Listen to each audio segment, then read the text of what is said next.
deed saizi, lakini kabla sijapatiana title deeds, mimi nataka niwahakikishie watu wa hapa Kasikeu, hii soko yenu tulikuwa na contractor mwingine alikuwa mjinga sana.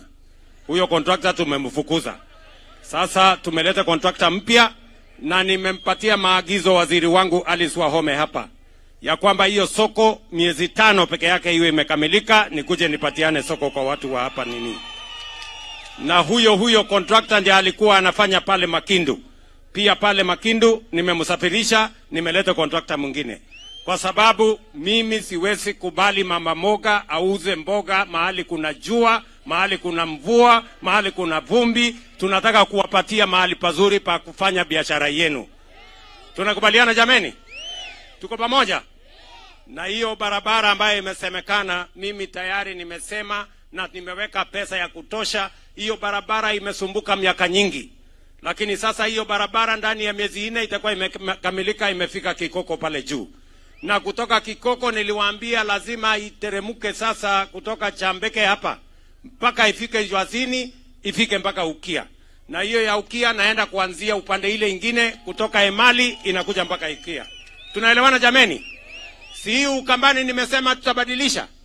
Na tutabadilisha kwa miradi na mipango ya maendeleo.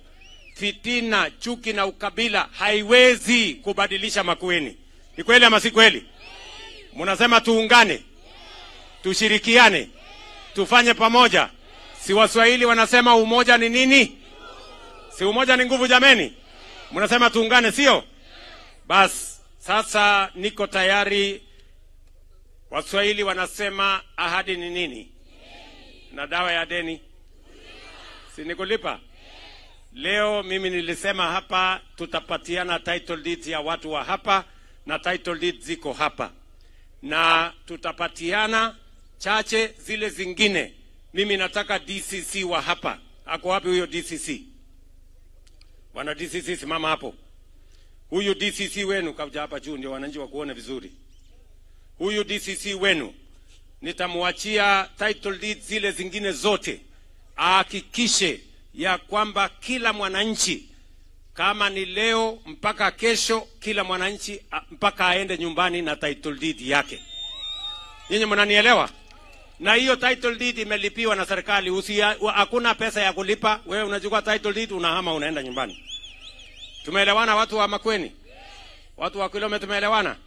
Kasikeu je tumeelewana? Tuko pamoja? Bas, wapi ngoma hiyo ya title deed endelee? Okay. Kama